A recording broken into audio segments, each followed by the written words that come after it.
call me out upon the waters, the great unknown, where feet may fail.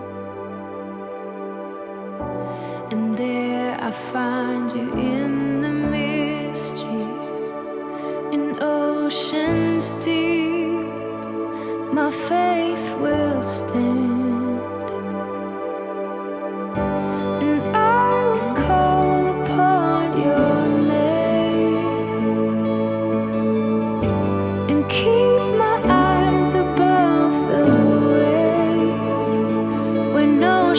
Rise, my soul will rest in your embrace, for I am yours. You are mine.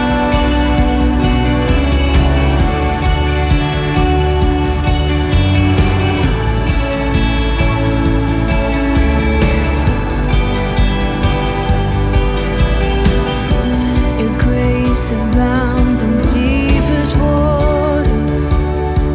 Sovereign hand will be my guide. My feet may fail and fear surrounds me. You've never failed, and you won't stop now. So I will call upon your name. Keep my eyes above the waves. When oceans rise, my soul will rest in your embrace, for I am yours, and you are mine,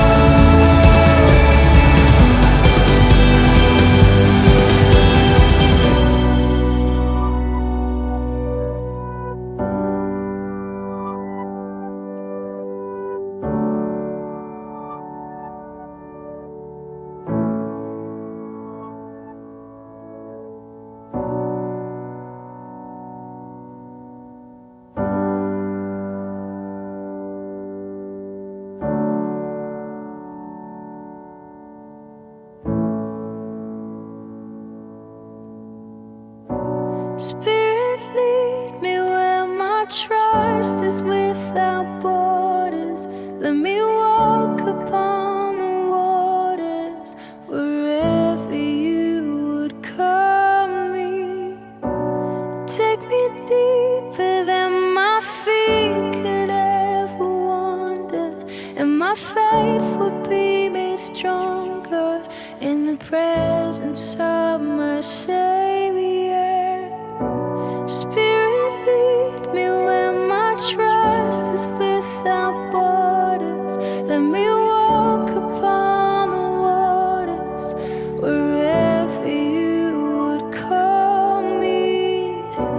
Take me deeper than my feet could ever wander, and my faith will be made stronger in the presence of my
Well, good morning, Lake Ridge, and welcome to our online service. Happy to share some announcements with you this morning.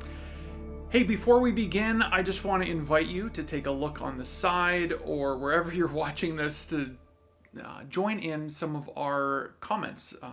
There's usually a little chat going on. We're just excited to have you here and want to greet you for sure.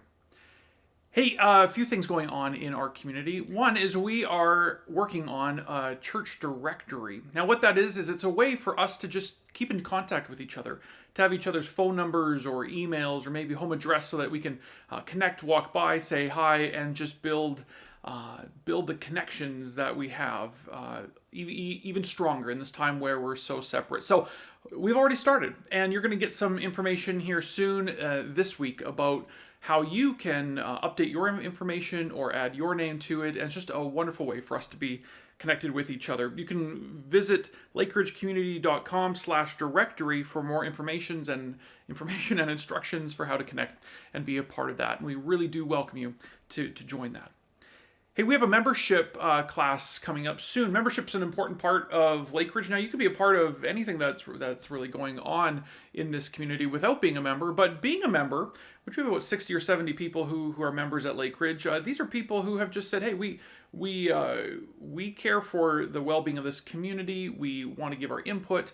We want to shape what is happening here and listen to what God is doing on behalf of Lake Ridge. And so we invite you to explore what membership looks like for you. On Sunday, January 31st at 9 a.m., we're going to have a membership class led by yours truly. We have a great conversation about what membership means, and we're going to do a bit of a deep dive for about an hour there. So you can join us, lakeridgecommunity.com/membership, to go and sign up for our next membership class. Hey, Alpha is coming up. Alpha is one of my favorite small groups. I've run Alpha over the years, and Alpha is essentially kind of a basics or intro to what the Christian faith is about. Who's Jesus? What's the Bible about? What's the church about? And it's done in this wonderful online way that we get a chance to watch a video together and have a discussion. Millions of people around the world have taken the Alpha course, and it's been upgraded and renewed, and it is fantastic. But here's the interesting thing.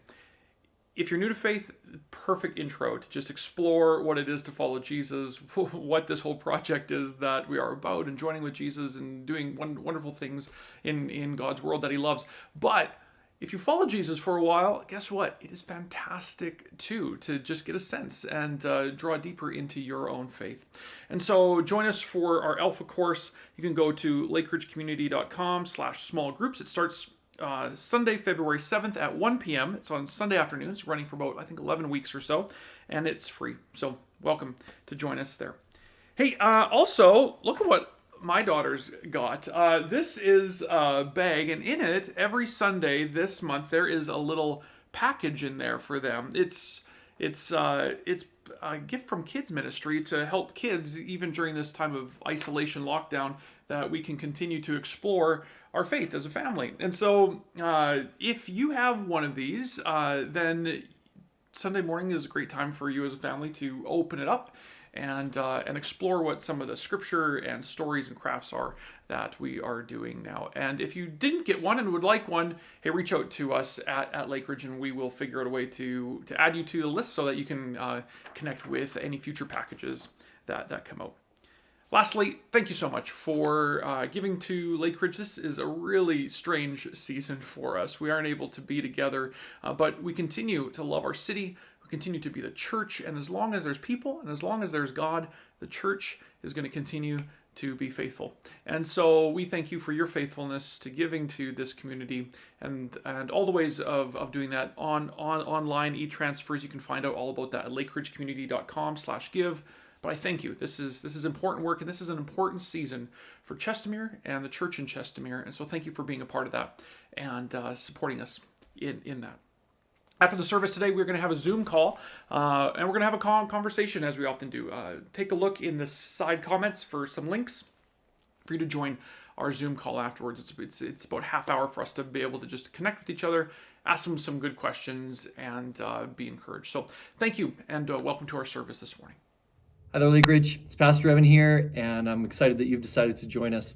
I also have a little bit of fear and trembling for the next few minutes, and mostly because we're going to try something new.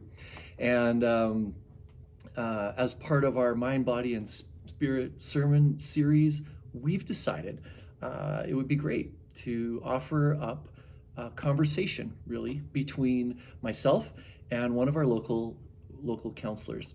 Her name is Maureen Spadell, and she loves our community just like we do. And so we're going to have a conversation, her and I, and you get to watch. We're going to talk everything from what were we made for, what's community about, and then most specifically, we're going to talk about how has God made us to be emotional beings, and how can those emotions actually inform who we are and how we live out our lives in the world and care for our world. So without further ado, we're going to go to the video. I hope that it is enlightening. I hope that it's encouraging. I hope that it's thought-provoking, and it helps you to consider even some of your own emotions and how God has made them and made you. I am super excited to have this conversation, mostly because it's like I told Kristen this morning, I'm like, it's like a chance to get free counseling. I'm finally going to trick Maureen into actually giving me counseling. That's funny. She won't I said no. Yeah, since she said no, this will be the way I'm going to trick her into it then. Just kidding. That's kind of cool.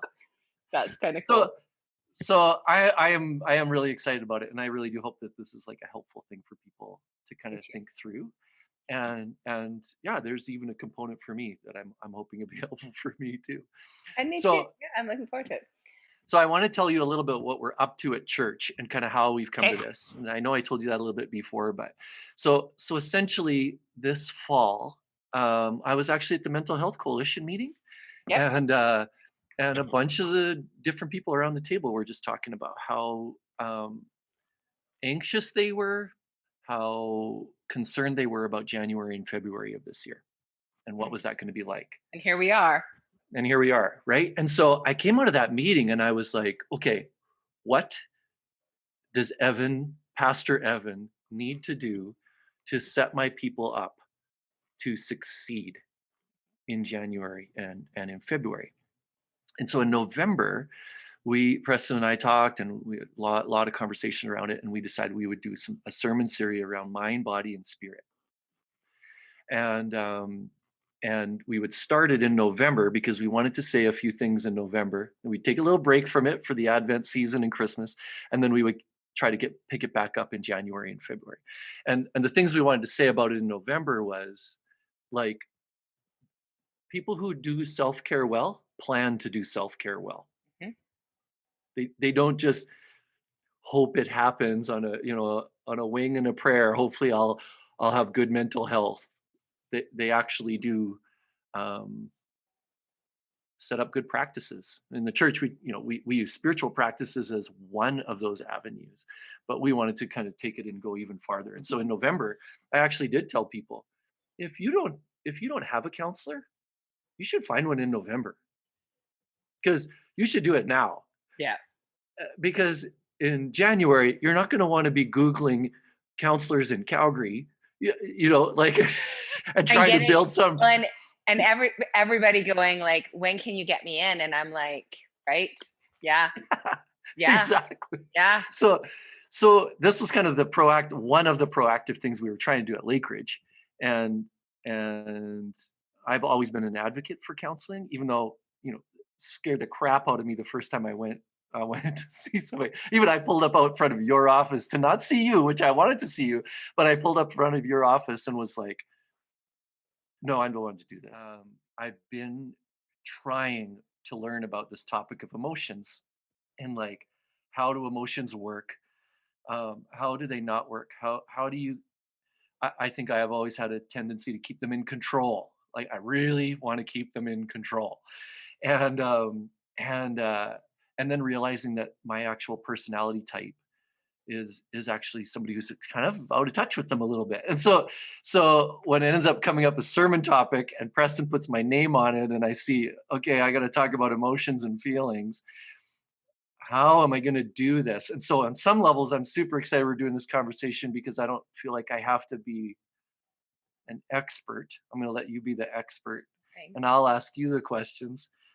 And then the other side of it is the faith component for me, which is like one of the ways that I've come to understand how God is present in my life is that he dwells in me. Mm. And so there's this like beautiful story right out of the creation story of the Bible that talks about how God created us in his image and his likeness and gave us his characteristics. Okay, so the way we talk about that is that essentially if you want to know what God looks like, then you just look in the mirror. You know, that's what God looks like. And then the beautiful part of that particular story, and this is important to this, is that he creates all those things, and then as the poem goes or the story goes, whatever version or however you like to see that, it says he breathed into his creation the breath of life. And in the Hebrew language, that word is raka. It means raka, and it actually means spirit. So it's like the way that I like to understand this is that God created you in his image, in his likeness, gave you his characteristics, and then held nothing back, but breathed into you his spirit. Like And that. so, right? So a little bit of how we've talked about it is that you, a couple of weeks ago, I spoke on this and said, your body is the dwelling place of God. We should find great peace, actually, that this imperfect thing that you carry around with you, whatever you look in the mirror and see, that God chose to like make his home there. It doesn't make him as uncomfortable as it does you, maybe, when you look in the mirror and you have guilt or you have shame or you don't like how you don't have no muscles. You know, that never happens to me because I look in the mirror, I'm like, check out these muscles, right? But that this is how God works. So this is my little intro to kind of set you up for this like emotions thing, because then if that's all true, if that is all true, then we have this God who's created this body, who's created it to do like some crazy stuff. Like the very idea that you could eat broccoli and it could turn it into like helpful things. Energy. Right? Like that baffles me. That absolutely baffles me. And even this the complexity of I don't know much about this. You know way more than I do about this. But the brain, this is a crazy deal. Yeah. Like what it's capable of. And I was reading, and I wanted to ask you about this because I was reading about how the brain, like if you have a stroke and a portion of your brain dies. Mhm. And maybe it's the portion that helps you walk. I don't know, like whatever, do some motor skill thing, that literally just another part of your brain can learn that. And then you have this other aspect of like the mystical aspect of emotions, which I find them mystical. I find them. I'm like mystical. So that's like one of my questions for you is like, so that your body is made up to handle the physical, to reprogram itself to, the brain to do these things, and then added on top of that, this mystical aspect of our spirituality. Yep. And then for me, like emotions are mystical, right? That this exterior thing happens and I have this interior feeling about it. So this is one of my questions for you. How do you define emotions? Like what are emotions? How do I define emotions? Well, I define emotions as I don't really define emotions. I understand emotions to be our brains telling us what we need. How do you allow your emotions to inform you but not dictate to you how you're going to go about things? Does that make sense? Yeah, It's not, no, that's totally makes sense. Their job is to tell you what you need, and then you use because they're in a different part of your brain. They're in the middle of your brain. Okay, explain that to me. Okay, Okay. wait a sec. Okay. So this is, I call it your lizard brain. It's the part that mostly just watches and notices things, right? But if it thinks you're in danger, so if a saber-toothed tiger bounded into my room, it would shut off the rest of my brain and it would turn on to do whatever I needed to do to keep safe. Fight or flight, freeze, flock, those 4 defense mechanisms, right? Okay. Make sense? Yep. Limbic system, whole host. Don't make me name all the different parts. I can't remember them all. But Okay. that's where our emotions come from. And it's interesting because our spinal cord, which takes lots of information, actually comes up in our limbic system. And it uses past experiences to decide how to feel, right? Or some emotions are innate. So when you talked about that spirit, maybe that's what it is. I don't know. We don't know. Brain, we don't know a lot about the brain, but it's that piece of our brain that tells us what we feel. And I tell people all the time, what you want to do is feel. And then you want to use this prefrontal cortex. That's the part of our brain that can look at things and it can go, oh, well, that's interesting. What do we want to do about that? Does that make sense? Yeah. That's our prefrontal cortex. So we want to feel, right? And then not be dictated. Dictated means we go into that fight, flight, freeze, flock. So we go back inside. And we just instead react. of further out. Right? When people are like, I don't even know why I said that. Right?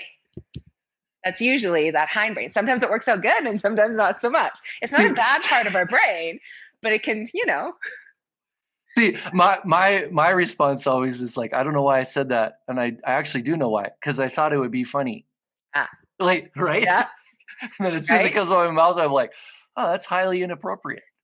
Anyway. But it's a good defense mechanism because it stops the person that's intense with you from getting more intense. Yeah. And then I have to go to bed at night and go, boy, it would have been great if I had said this, asked this question. I bet we could have gone a lot deeper. Yeah. If I had. Yeah. Instead of just staying on the surface. Yeah. But the reason we feel joy, right, is because it keeps us doing what we need to do. So when we feel joy at connecting with people, we set things up to connect with people. Right? When we feel good at eating good foods, we nourish our bodies. That's pretty essential. Right? Mm-hmm. Being with friends and family, that helps our kids grow, that help, where there's it forms community. Community is good for humans, right? Mm-hmm. In terms of, basic survival, like I said, when we were living here in tents, right? That basic survival stuff, but also it's just good for our souls, right? When we talked about, it's interesting, when you talked about problem solving, I think that's how we do well as a species or whatever, is by being able to solve the problems that come. That's what allows us to kind of grow and advance and do all of those things, right? It allows us to do all of those things. So joy keeps us doing that. Okay. Right? And it feels good. So we keep doing it. If it didn't feel good, we wouldn't do it. If good food didn't feel good, we wouldn't do it. And then, So if you does that principle apply then with other emotions? That's how I teach it. So how about if I tell you a story? Okay. Tell me a story. My son was probably about 4 and he could read. And so he read lots of books that were very informative. And so he read this great book on weather, but it was an adult book on weather, right? So he got to learn about all the bad things that can happen to you, right? Hey, not the best parenting moment to take to Mexico. Is this a monsoon? Yeah, it's raining. No, just rain. So he was asleep and he woke up and he was terrified. It was super windy out. And so he was like, Mom, Mom, Mom, Mom, Mom. And so I went running into his room. I'm like, what? And he's like, Mom, I think there's a tornado. And I did what every parent does, crawled into bed with him, rubbed his back. I said, shh, it's okay. There's no tornado. Shh, it's okay. Which made him feel a little bit better because he wasn't alone, right? So I met one of his needs to not be alone in a tornado because that would feel better than being alone in a tornado. But it still wasn't really what he needed. Why? Because I'm rubbing his back and he thinks the house is going to blow away. Yeah. So what I did is Okay. I pulled 2 chairs up to the window and I said, okay, let's look. And so he's looking out the window and I said, what are we looking for? He said, swirling clouds, Mom. So I'm like, okay. So we look and he goes, Mom. And I said, what? And he goes, I don't think there's a tornado. I said, no, I don't think there's a tornado either. I think it's just Mhm. windy. So then I'm tucking him back into bed thinking, ha, score. That's a mom move, right? And then he's like, Mom. And I'm like, what? It's 3 a.m, kid. I just did the super mom move. And he goes, Mom, what if there's a tornado? Right? It's that what if, which is worse than, right? Mhm. And I said, okay. What if there's a tornado? And he goes, Mom, the safest place is in the basement. I said, okay, here's the answer to your question. Our plan. If Mhm. there's a tornado, you yell, Mom, tornado, and you run into the basement and I'll bring Dad and Kyle. Right? And he goes, and Mhm. Delta 2? Delta's our dog. And I said, yeah, and Delta 2. And now we have a plan. Because when we have a plan to stay safe, especially if it's with other people that we trust. Does that make sense? Okay, That's how I so see it. I want to take that a little bit further. So You then, run. so that's that is a helpful way of seeing how do we deal with emotions, Yeah. right? So if I feel sad, I have a plan to tell my wife, Mhm. or whatever, right? Like, Yeah. or if I Someone that'll feel, sit with you in it. yeah, Mhm. exactly, and not try to. That's a great story. I'm assuming you I know. use that story a lot. That is a I use great that story. story a lot. Because you told it so well. We're gonna include that. But I love that. And I for me personally, I do think that having a plan for certain things is super comforting. Yeah. And I wonder, like, maybe we need to talk, current events, Uh-huh. right? Because I think that's been one of the real challenges around the pandemic things, What right? if? Yeah, Right? and on so many levels, the what if went past, like, the difficult things of the pandemic have gone past what I could have ever possibly imagined in some areas. Mhm. In some areas, Yeah. not in all areas, but in some areas, right? And so it's like, in an effort to, and I agree with this. Like, I'm 100%.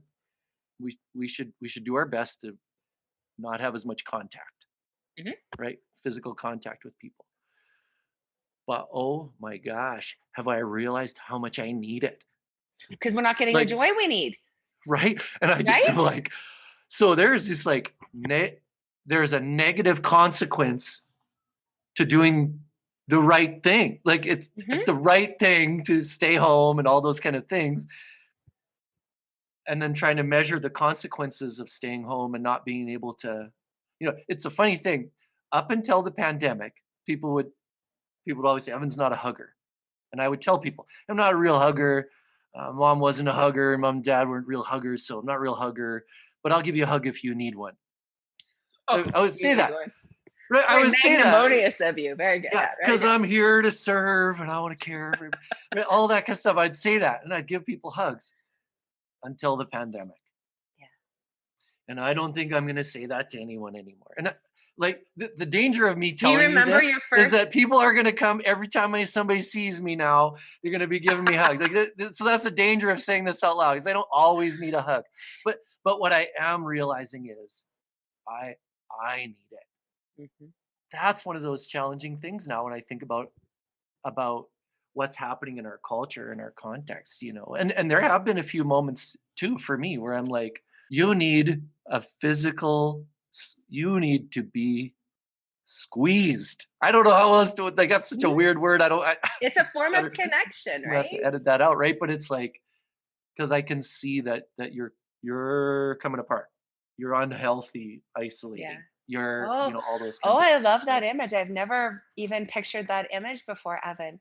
That whole, like, because I say this lots, like, I've, I'm here to have your back, or, that's what we do. Like, you know, Mhm. um, yeah. Anyways, and I wonder if that's what we're trying to like convey is like, you get to fall apart right now because I'll hold you together. And then I Mhm. know next time I'm falling apart, I can hold you together. Right. But it doesn't mean we don't get to fall apart. It's just, we don't lose all of our pieces if we Yeah. do fall apart. There's a mystical aspect to There physical is. contact. And Yeah. so I actually believe that is like that is connected to our spiritual life. That is what we were made for. Like Yeah. you talked about the importance of community, Yeah. but I would say, I think there's a reason why in the Christian faith we talk about the Holy Trinity. That Oh, yeah. this is It's not a one person. relationship of three. Mhm. And like even in that story I was telling you at the beginning in Genesis, it says, God said, "Let us create." He doesn't say, "I'm going to create."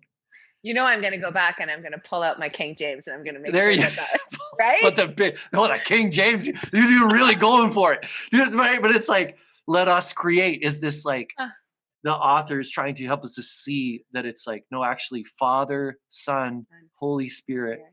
all present at Mm. creation. And Preston talks about this, like about that is like this intense love that when you are intensely in love with somebody, he does is super awkward. When you're intensely in love with somebody, you want to make something together, whether it's a Yeah. life or a baby or a Yeah. whatever, A right? You want to do home. that, Yeah. all of that, right? And that in a way, all of creation was birthed out of God's intense love, Hmm. I and love that that. love translated into creation, into creating things. So it's kind of a way of seeing that. So I have two more like kind of burning questions I want to ask. We never got to the 6 things, by the Well, way. I know. I'm sure we've covered them. No, no, we're missing 2 because I've been writing them down because that's me. Okay, so tell me, what are the majors? Tell me Okay. the 6. So I see them. Well, I see them in a balance. So we talked about joy, sadness in a balance, Okay, so and those are then 2. I talk about curiosity, fear in balance. Curiosity as an emotion. Yes.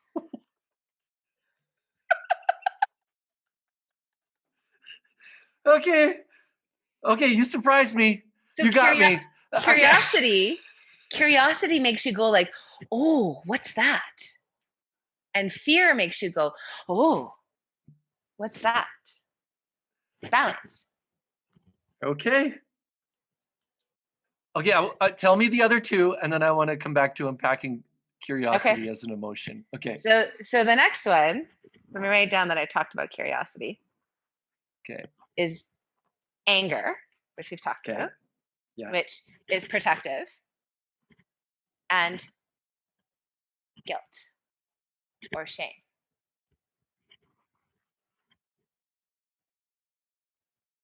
Okay. which is one that we tend to learn.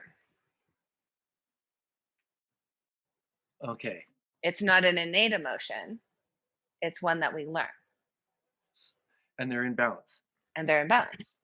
So So you're anger saying is when yeah. I'll explain it. Anger is when somebody is going to do something to you or something that you love, right? And you need to protect it, which is why I get angry, right? At the idea that we don't use the resources to feed the entire world, right? Because I love the world, and you know what I mean? I might not know it, but I love it. I love everybody in it. Whereas the opposite of that, guilt or shame, is when you've done something that's potentially hurt somebody or something, Hmm. right? Okay, fascinating. Does that make sense? That's how I see it. You're not going to find this in a journal. This is how I've Yeah. made sense of emotions to help people be able to identify them and use them. So Use them, not when you're avoid them. experiencing anger, Yeah. you really want to think about what you love, What you're protecting. what you're protecting, okay, which is probably something that you love or care about. Usually. And when you think about guilt and shame, explain that again. So I might be curious about what would happen if I could make a pen, stab through your denim shorts. Like, I could be curious about that, Okay. right? But if I did that, I would feel really bad. I'd feel guilty and shameful for having harmed you. Okay.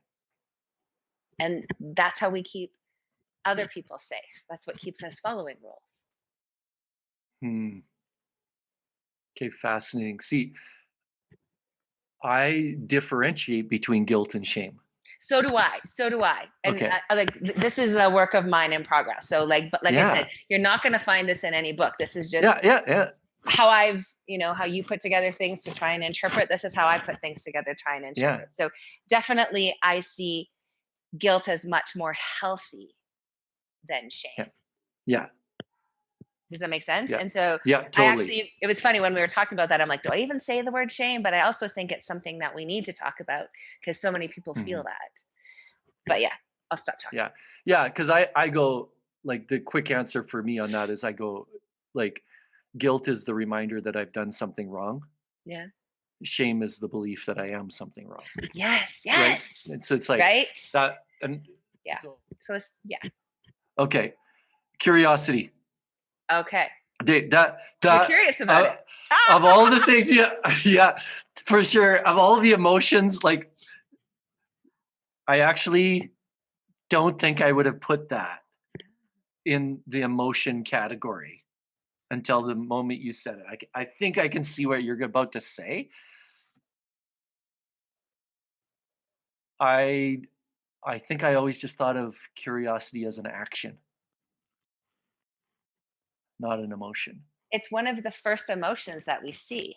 So when you think of a little baby, they're like, "Ooh, what's that?"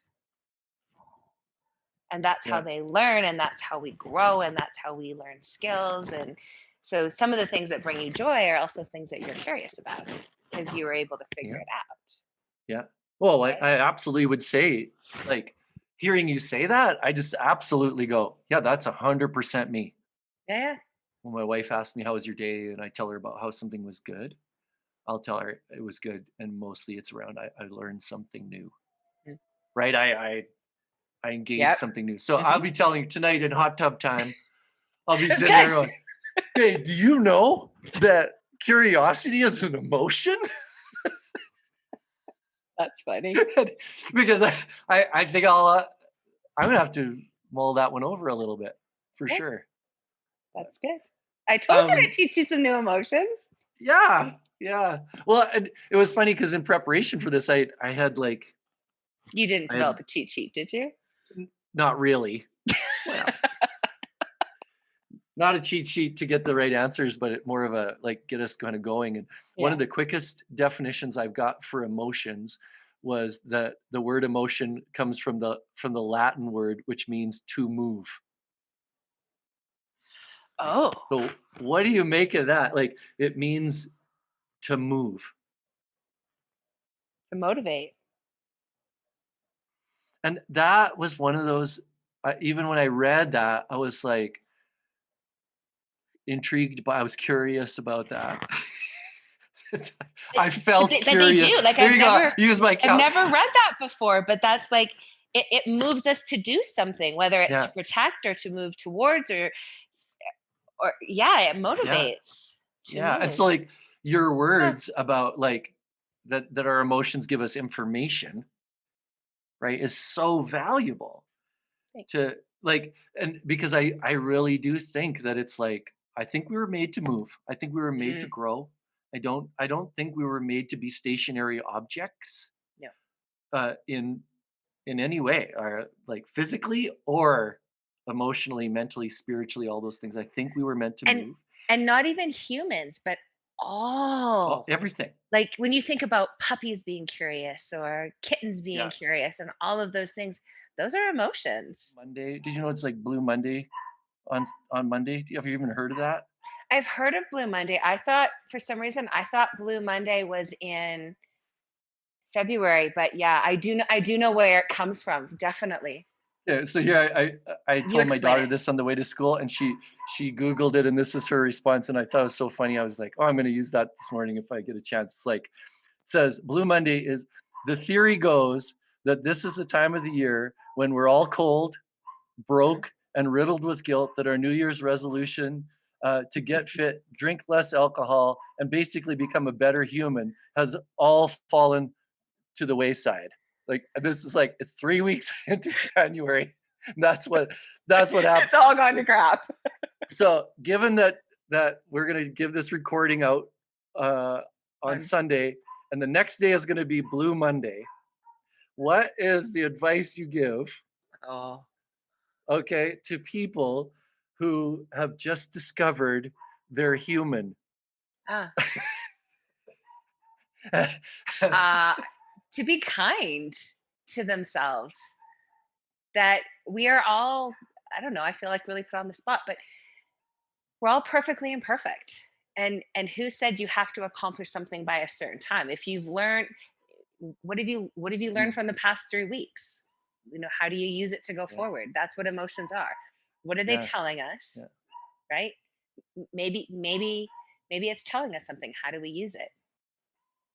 Thank you so much for your time, and like, for all those who will listen, but also for our Lake Ridge folks especially. We're grateful anytime we get somebody to just share with us a little bit more what it means to, like, experience God in our life and through our life. It's a thing. It's a gift you have. So I appreciate it. And I appreciate it, and this is something I don't know that I've told you enough. I appreciate how much Lake Ridge does for this community, and that Mm. is so heartfelt because um, some formals are so inclusive or so exclusive, right? And Mm. that's not the experience I've had. Like, Mm. I have no, like, when people come in and they're struggling with those spiritual questions, I don't know that. I don't, I can sit with them in it, and I can honor it, I can do all the stuff that I'm trained to do, but it is so reassuring for me to be able to send people and say, hey, go there.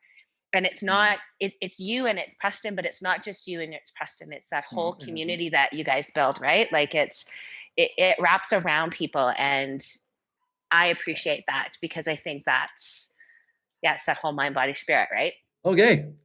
I hope that was helpful for you. I hope that it was thought provoking and helped you to think through a little bit about how our emotions can give us the information we need to kind of go forth and thrive and survive.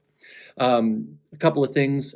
First thing, if you would like to find Maureen or other counselors in our area, you can go to the Lake Ridge Community, lakeridgecommunity.com/care.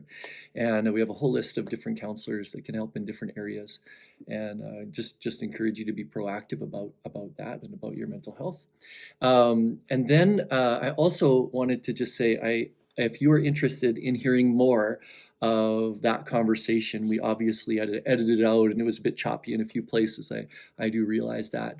We're going to make almost the entirety of the phone call or the Zoom call available via our podcast. And so you can check it out at lakeridgecommunity.com or at Lake Ridge Community in our podcasts this week. It'll go up. So now I want to end with this. May the Lord bless you and keep you. May the Lord make his face to shine upon you and be gracious to you. May the Lord lift up his countenance on you and give you his peace this day as you go. I hope you have a great week. And once again, thanks for joining us.